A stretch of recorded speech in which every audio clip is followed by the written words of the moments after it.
is a malevolent spirit from German folklore, famously portrayed in Goethe's 1782 poem.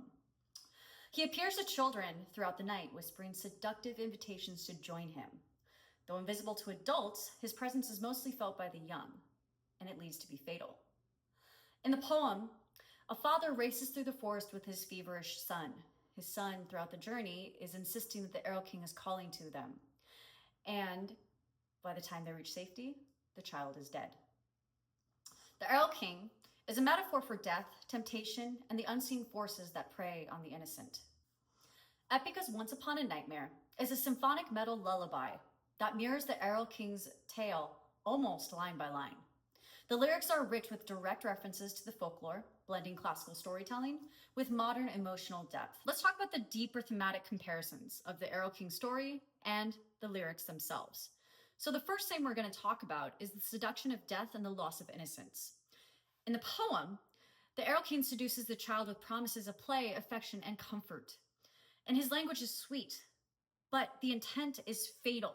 And the child, innocent and vulnerable, is unable to resist and doesn't know better.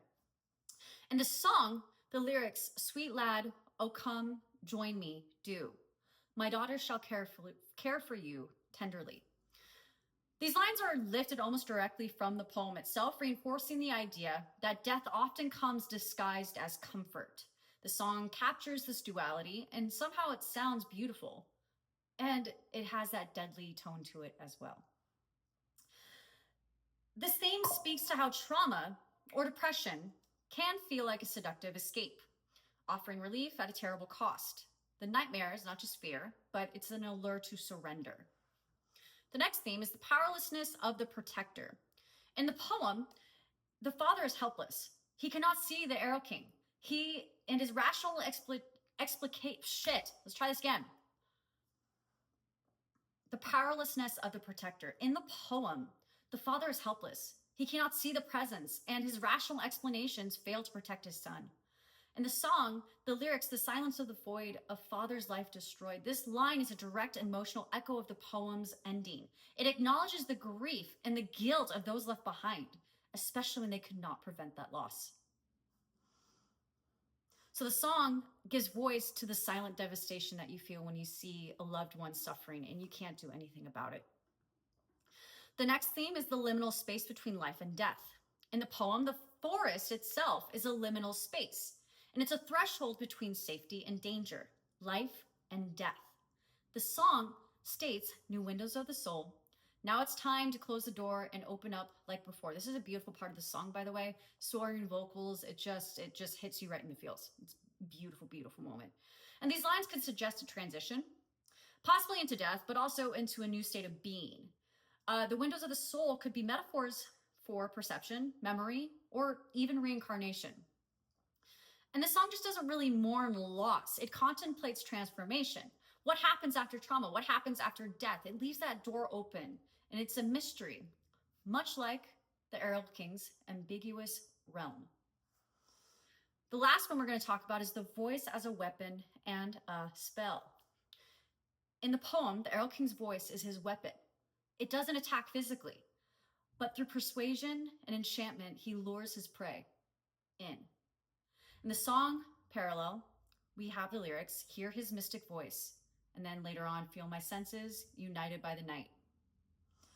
The voice in this song, it's a spoken part. It's hypnotic. It's almost ritualistic, and it draws the listener in, just like the Erlking does. So that's where Epica was really creative in doing it.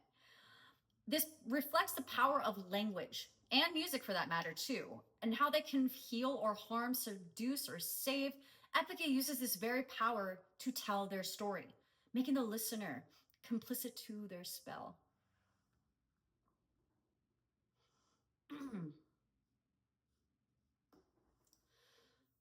Epica was my gateway into classical singing. When I was 17 years old, I heard Simone Simmons' voice, and it was a soaring, operatic, powerful voice, and it showed me that classical singing and classical technique could live and thrive in metal. And her vocals were not just beautiful, they were commanding and emotional, and it just transformed me as a vocalist. And listening to her made me want to train more in this style I had been training for so long in. But at this point in my life, I truly appreciated it and understood it for what it could be. And it was this beautiful elegance and intensity that made me want to become a metal singer. And Once Upon a Nightmare, when I first heard it for the first time a couple years ago, was one of the songs that made me feel the power of storytelling through voice and through music. And it wasn't just a song, it was myth, it was memory and magic. From ancient forests to symphonic stages, the Erlking lives on in nightmares and melodies and in the stories we dare to tell. This has been Lyrical Alchemy, and until next time, keep listening between the lines, guys.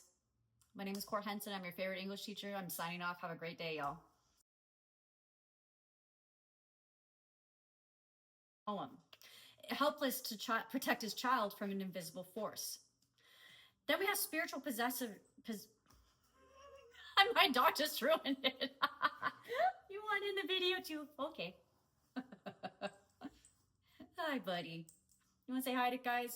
Everybody say hi to Tony. He's being a little troublemaker right now. All right, go to your bed, baby. It's right there. Oh, wow. Good boy. Go to your bed. Go to your bed.